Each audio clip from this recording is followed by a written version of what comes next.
everybody. We can do that in symmetry. You've got Stasha Washburn from, well, actually she is normally in California, but right now she's just down the road from where Diane Harrison is. It's a little longer road, but she's in Panama, right? Oh yeah, I saw that. I was watching her video. It was so cool. I was like, oh my God, you're right down the street for me. So you're having about the same storm coming in. Yeah, it's really bad right now. All of a sudden, just hit. Boom. So we are at the Global Party 2017, healing and from the inside out. And Stasha is going to be talking about healing our relationship with menstruation. And, because you can already tell she's lively. She has this, who calls himself a period coach, but somebody that is completely confident in her own sense of being.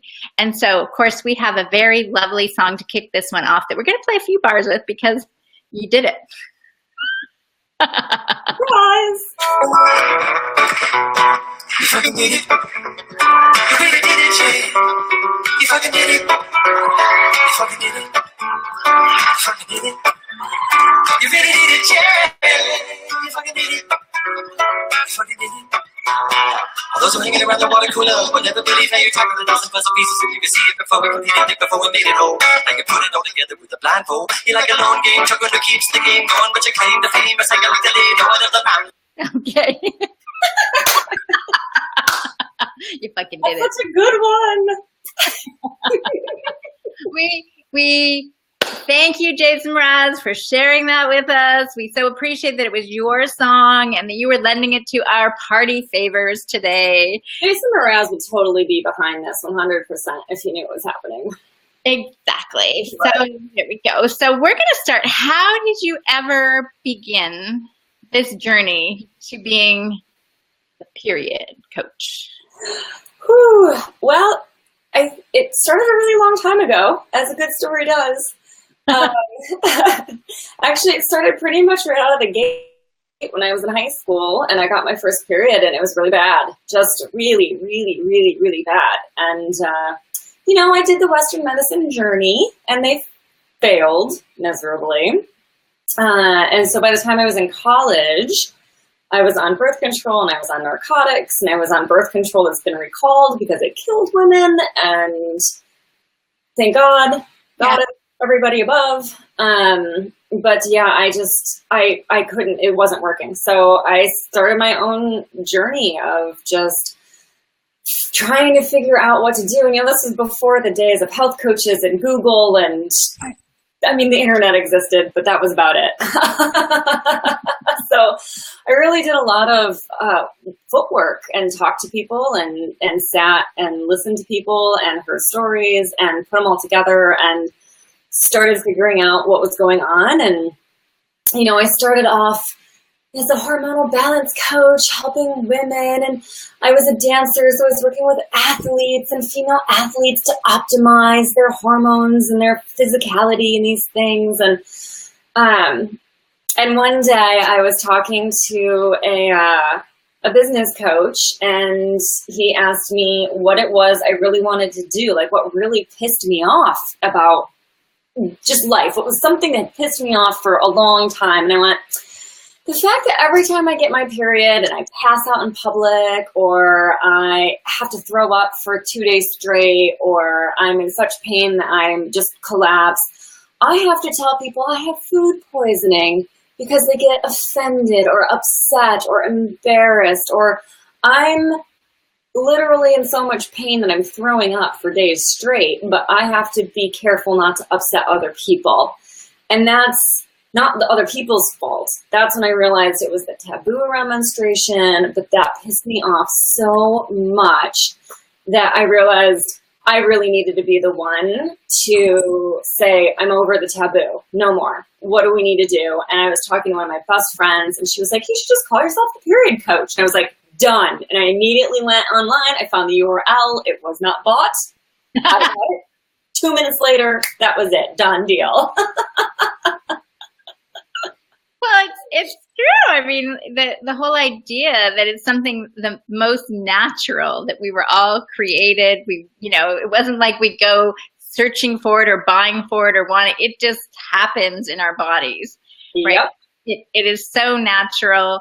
And what do you think really started the separation to create this concept that it's taboo to talk about? I mean, it almost reminds me a little bit of breastfeeding, 20 years ago.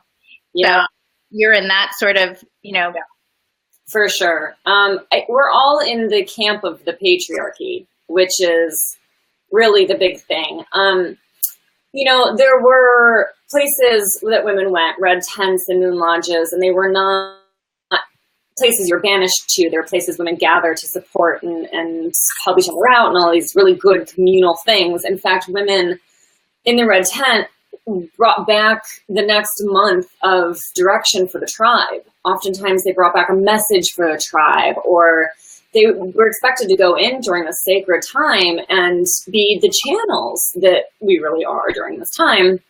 But that's what they did for the tribe. And as the patriarchy rose and as the male-dominated one God religions rose, we got separated. And I think the biggest crux for at least Western society is when the Malleus Maleficarum was published, which is the witch hammer. It's a book on how to torture women and get them to admit that they were witches. They spent about 200 years, the church, burning women, abusing women, murdering women as witches. And because of that hunt, about 9 million women were murdered over the course of those 200 years. And I think the taboo really got cemented then, because women, if you got taken away, you were tortured. And I mean, the book, I've read a lot of passages of the book. It's horrific. So women had to stop talking to other women, because if you got taken, you were going to give every name you've ever heard, ever known. And it wasn't because you were a witch or anyone else was a witch, but you had to stop associating with other women. You had to start seeing other women as the enemy, as with suspicion. You had to segregate, and you had to compartmentalize. You couldn't have that community that is genetic for us as women. Our stress response is tending to befriend, but we had to fight our very survival instinct to survive that witch hunt. And that's where really, I think, the taboo got insulated, because that's the common thread we all have. We all bleed, we all bleed together, or we used to. And that was such a common thread that women had to stop that one sacred act that brought them together every month and see it as a negative, as literally a life or death situation. So that, I think, is the biggest stake in the taboo, really cementing it for women all around the world, even in countries that didn't have it, because you see the trickle down and you see how it affects and how those same ideas have been perpetrated in countries that maybe weren't dominated by the Western at that time, but you still see that influence in there. So it's astounding to me how much damage these two monks did with this book, even hundreds and hundreds and hundreds of years later. Well, we're quite the opposite here, right? Because we're talking about healing from the inside out. So we're dropping that boulder in, and we're creating that ripple, huge magnum effect. And I think that's what's going on with everybody in the world now. Everybody's starting to wake up, and it's energetic. Yeah. I'm not sure how you feel about past lives and that dimension, but I kind of think that life is multidimensional. It's multidimensional. So I used to say to my kids when they were growing up, I go, it's like you're playing a part on channel 2, and then you're playing another part on channel 3 on the TV, and you're playing another part on channel 4, right? It's like Meryl Streep, in every different, role. And they're all happening at the same time, and our little mind can't figure it out. So when you heal one, you actually, sort of somehow heal the whole. Absolutely. Absolutely. And we know that our trauma is handed down generation to generation. So logically, our healing gets handed down generation to generation. And it's time to stop handing down trauma and start handing down healing. And that's really it. Last time we talked, you asked me what that world would look like if there was no taboo, if there was no negative to even have. And when I was in my flow, in my period on day one, I really like meditated on that. And the very first word that came to me was sisterhood. And then the phrase, the community of sisterhood, really fleshed out. And I could just see this beautiful picture of women being able to trust each other again and trust themselves again and really tune into their own bodies and be within their own flow and honor that. And then have empathy for each other and have men coming into that and having that same empathy and understanding. And it was really just a very beautiful picture. So thank you for that question. You're welcome. So in this beautiful picture that we're talking about, so we have a cycle. Now that cycle, you want to, because some people probably have like really no information other than they know that they bleed every month. So what really goes on with how our bodies relate to nature? Oh, yeah. So I think a lot of women, well, I know that a lot of women, because I've talked to them, think that their period is just the days they're bleeding. That's pretty much it. Some women know about ovulation, but that's about it. But it turns out every single day you're in some facet of your cycle. You're in one of four phases all of the time, as long as you're in that fertile years.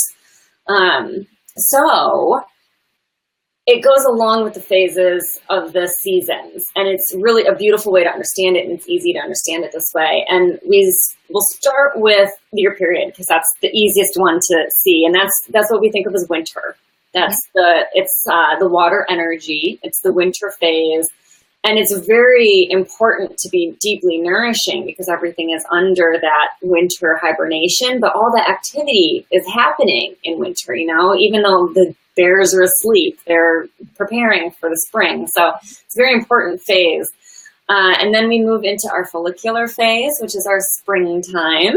Mm-hmm. It's that time of wood, things are growing. It's really great energy. And most women come out of their period and they feel that energy rising. So it's very easy to see that.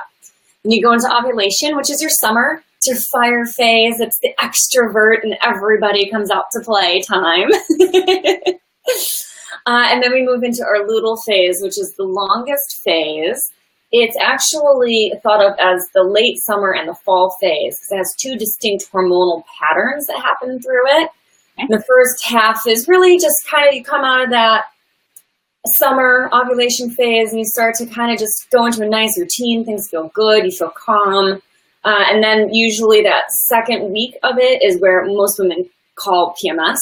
Right. That's when the hormones are really going crazy if they're not balanced properly. And that's your fall phase. And a lot of women say they feel very fatigued, get very brain foggy, mood swings, all of those PMS symptoms start to come up. So that's because we're expected to be in that ovulation, that summer energy, even though we're supposed to be preparing for winter and we're not honoring that segue. Yeah, that makes sense. Yeah. So that's where all the little antidotes sort of come in to help support you in that particular phase, right? Yeah. That's absolutely. like where you spend most of the time working and coaching with women on how they should act and feel and eat and, attend to themselves. Yeah, absolutely. It's the part where when I'm working with business women, they start thinking that they have to scrap everything and start all over, and they don't realize that's actually a PMS symptom because it's not cramping or bloating, which is what we commonly know. So hold on, Sasha, just say that again because I think it might have just gone right over people's heads. Okay, a businesswoman. Okay, yeah. The fempreneurs of the world, we tend to go into this really, I'm a failure, this isn't working, I need to start all over, I need to scrap everything, this is just horrible, I need a new website. You go into this crazy space in your head, but it's not, it's PMS, it's an imbalance in your hormones, which most women see in bloating and cramps and mood swings and wanting to murder people with a rusty spoon, and that's totally fine. That's just a part of the process.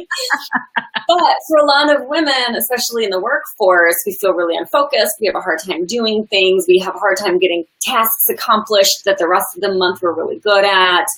A lot of women say they can't speak. Like finding the words is impossible, and spelling and typing and all these things. So it's just a sign that things are out of balance, and we need to come back into that beautiful balance that's built into our bodies.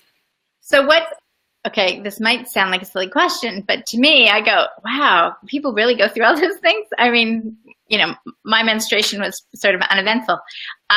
Chocolate, I remember using that as an excuse. Oh, I'm supposed to be able to eat chocolate now. So what is it that causes such imbalances? Besides the whole idea that it's hormonal, is it just that we're so far removed from our natural order?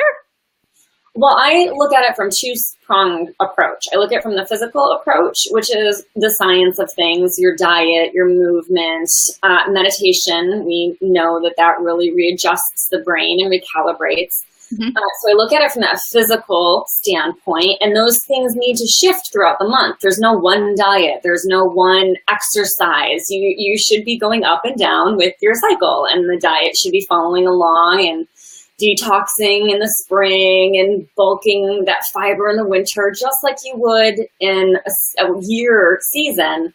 It turns out your hormones respond beautifully to that every month. Which I have a course that's literally us just eating along with our cycles. Really? Yeah. Oh yeah. It's fun. Any excuse to eat, really, in my world.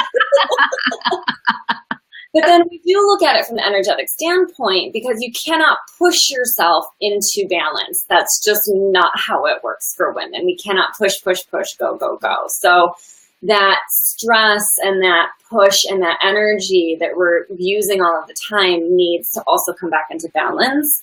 And that's where stress techniques and meditation, I use Qigong. I'm a longtime practitioner of Tai Chi and Qigong. So I pull these things into my practice, and we use those to help really start balancing the lifestyle and the energy flow for women. And it really takes both. One does not work without the other. Right. Well, I guess, so coaching a woman into balance is not a one-off thing. No. It's not like, let's just take an hour of your time and, help me out here. This, like you're going to a chiropractic visit or a doctor visit or something like that. Well, even chiropractic is pretty much repetitive because you're always snapping back into the old pattern. So how long does it usually take somebody to notice results as they start to shift things? Well, some women will see results in a month. We'll do the eating with your cycle for a month, and just because you're forced to slow down and look at things as you're doing this, that really helps. So a lot of women will see results immediately within that first month. It's the keeping the habit alive that takes the longer time. And this is where we work, for 3 months or 6 months or like a year, however long it takes, and it depends on how out of balance and how crazy life is as well. And that really is an individual basis. But you can see results within the first month. I went from having periods that were violently bad to doing this dietary change. I also gave up sugar and caffeine and gluten for the month just to do it as all one big, massive, like, rip the Band-Aid off kind of experiment. Detox, yeah. It worked. Yeah.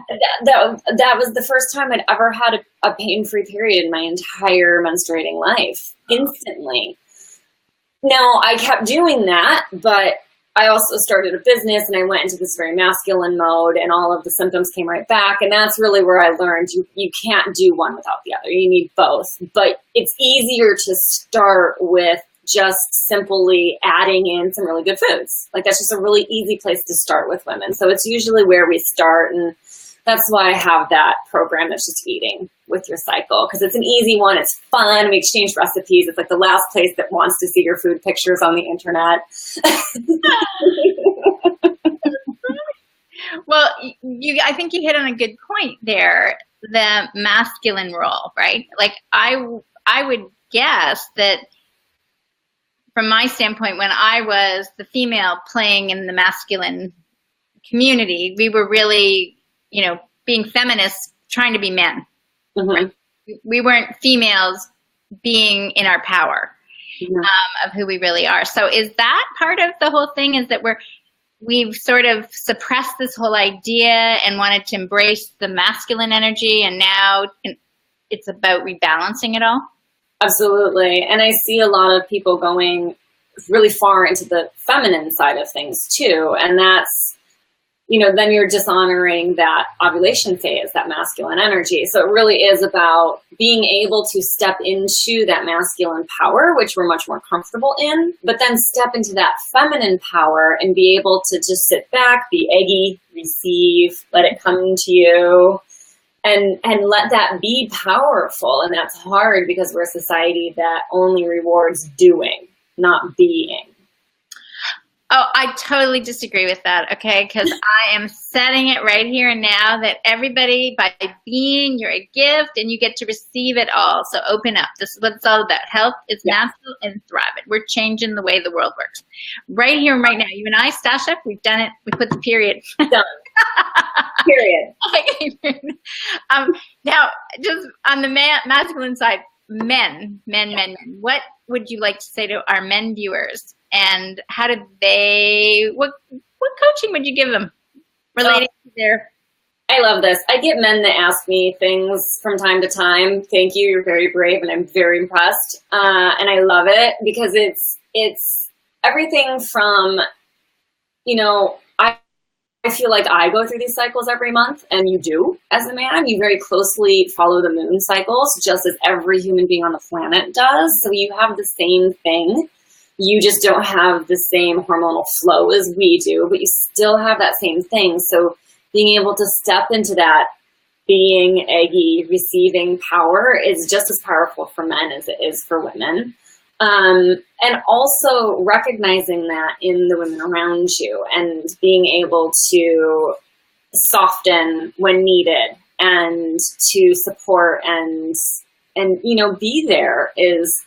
That empathy is such a big, big thing. And while it's not like you're getting a period and you can totally understand, but you understand what it's like to need to slow down. Everyone's gotten sick. Everyone's had to take a break. Everyone's had to just calm down for a minute, take a vacation. So it's that very same feeling. So working with men to understand that flow and to recognize it and to see it and to stay in tune with their partner cycle. And, the amazing amount of conflict that could be reduced if men just were in tune with their female cycles. They could probably hedge things before they even happened if they knew what was coming up. And one of those basic things would be? Supplying chocolate when needed.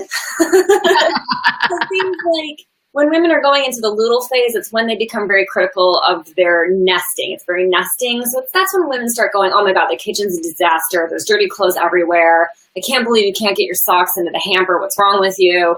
And all of these like little spats in the house, if you were just paying attention to the cycle and went, okay, she just ovulated. Maybe I should do some cleaning up around the house because this is going to be a problem in a week. Right. Oh my God, just think about how much easier life would be if you could just, go in, tidy up, see that things are put into their places or whatever. And she'll be looking around and she'll notice, because this is that phase where women start to notice that much more. Imagine just the flow in the household if you went from little spats during this phase to, oh my God, this is amazing. Thanks, babe. Right. Well, I'm thinking like I can hear, a guy going, well, that's great, but how do I know when she's ovulating?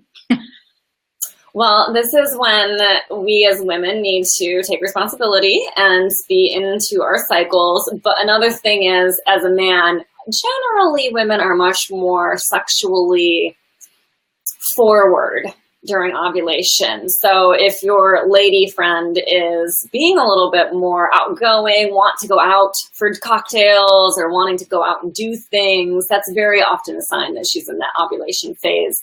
or about to be in that ovulation. I hear the same thing. Well, she's in the ovulation stage, so she might want more, but like, do I want to have sex with her when she's in the ovulation stage? Hell yeah. That's why there's condoms and diaphragms and spermicide and all of those good tools to use for pregnancy prevention.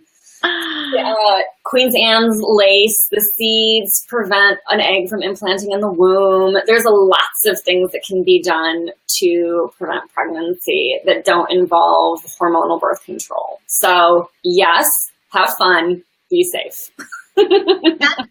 Queen's Anne lace?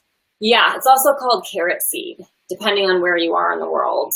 But yeah, it slicks the uterine wall so the egg can't get a little nesty space to implant. So even if the egg does fertilize, which is a very small small window for women to be fertile, it's actually a very small window, but it does help because then the egg can't implant.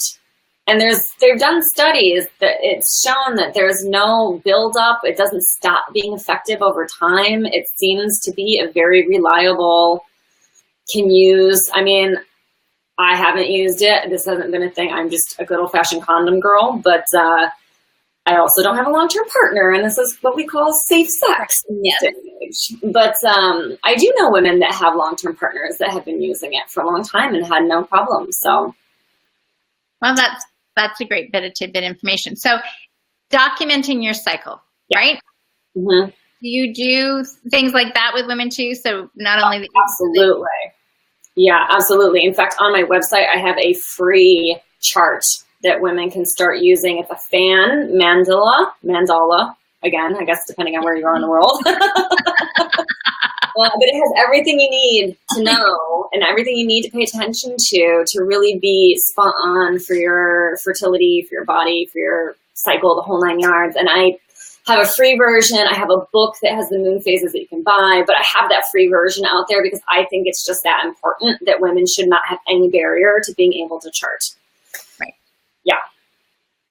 And so they're charting, they're figuring this out, they know when they're ovulating, they're changing their eating habits, and basically they're being transformed from the inside out like you were, to going from being buckled over and passing out to now. How is the cycle for you right now? Today is day 1. And I'm here. I haven't passed out. I haven't spent the day in the bathroom throwing up. I'm on no drugs at all. I am drinking some roasted dandelion root tea with a little raw cacao in it. And that's it. I mean, I took a nap today, but that's because I get to take a nap on day 1. It's delightful and I like it. So yeah, it's an amazing transformation. I've worked with women that have spent, Katie, she's one of the most brilliant women. She was just like I was, 20 years of it. And she'd gone to doctors and everything, acupuncturists, everybody in the world. And we just started making some little shifts. And she is one of my loudest fans out there because she has no more pain. She has no more problems. She's very in tune and in love with her cycle now for the first time ever. And it's hard to go from hating your cycle and really I wanted a hysterectomy at the age of 20. Right. It's hard to make that transition, but it can be done. And then you start to see the power that's really there. And it's just a matter of picking it up and using it. So you made that decision to look elsewhere, right? To get some suggestions. There's probably a lot of people out there that are just living with it. Yeah. So how do you, I don't know, what would you say to them to let them open the door and say, you know what? Doesn't have to be this way. Yeah, it doesn't have to be this way. It's not normal. It's common, but not normal. Very good.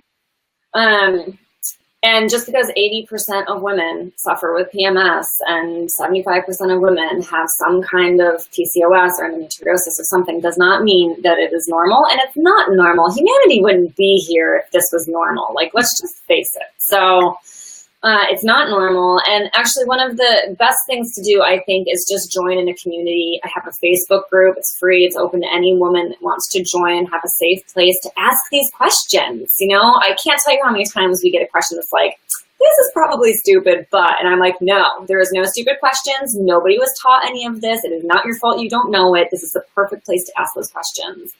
And there's myself, and there's several other women in there that know, that are doctors, and they're really good at this stuff, speakers, and amazing women that are also in there, and we all give you ideas and tips, and it's a great place. And you can just ask the questions that you need to ask. We have Menstrual Monday, where everyone checks in with where they are in their cycle, so it's really good accountability.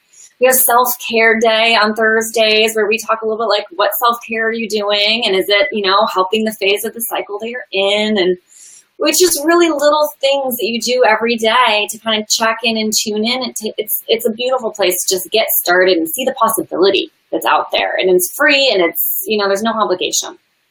So what's the name of the Facebook group? The Red Circle Lady Business.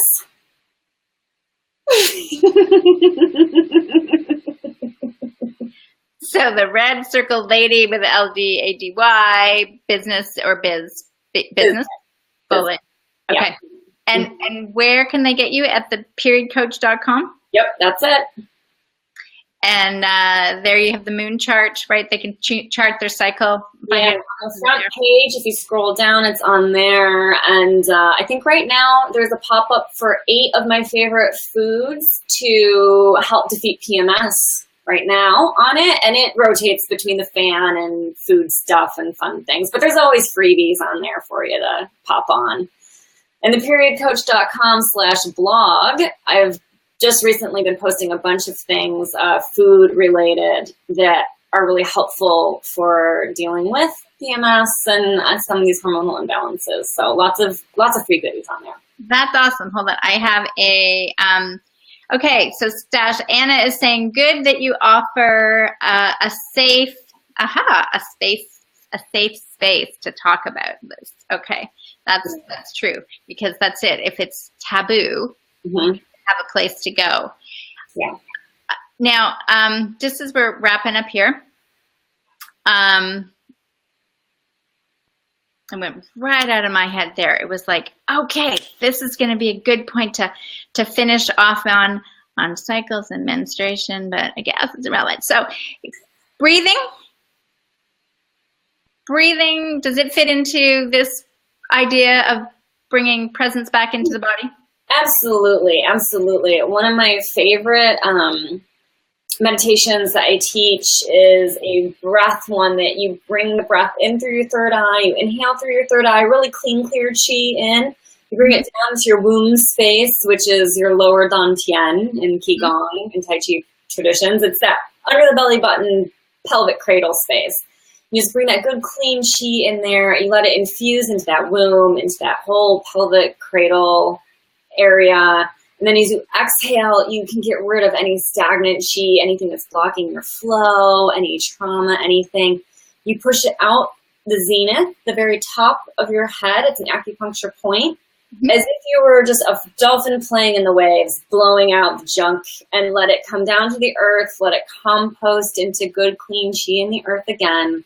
And you just keep breathing in. Good chi into the third eye, bring it down, let it infuse the womb. Exhale any junk until you've got a nice, clean, beautiful chi river floating in and out, just down and out. You can kind of keep doing it, and it feels so beautiful. And it really, it's something that I do whenever I start to feel cramping start to come up, because it really can help ease cramping. It was used as a pain meditation to help relieve pain too. So not only does it help with any kind of old chi or trauma or anything that's in that space, but it also can help with physical pain as well. And if you had to use that meditation today on day one? I woke up at 4 a.m. when the first wave hit, and I came in bed and I laid down and I just did that meditation for like probably half an hour.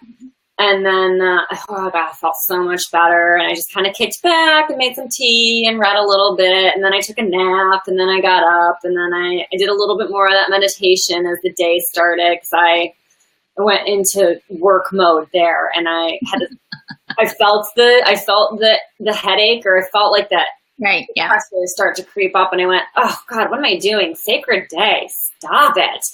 Did a little meditation, made myself a beautiful cup of tea, a little chocolate, and got my book out and just sat down and read my book, and it was much better. Well, thank you for sharing your day one, because I'm giving permission to everybody that day one is a rest day. Okay. You heard it here first. Yes, you have permission. You might have to do things. You might have an interview scheduled, and that's just how it goes. But that doesn't mean that you can't take the rest of that time for some space. You've done an excellent job. We so appreciate it on day one that you're so vibrant. We would never have known if you hadn't shared. But this is why I share. To know that really your menstruation cycle can just be easy and flowing. It might have, a little bit of moments, but you can breathe and let it go. Or watch your foods, or, there's all kinds of little things that Stasha obviously has ready for you on her website, or join her Facebook group. And there's a group that's obviously ready to help. Oh yeah, big time.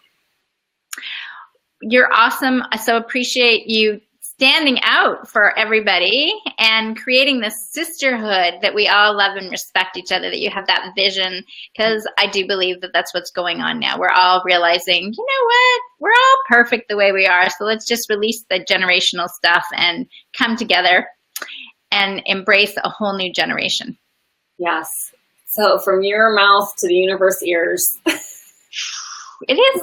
And so it is, as Michael Beck would say, you call it into being when two or more are in agreement, and so it is, and so it shall be, and it is here right now, period. Boom.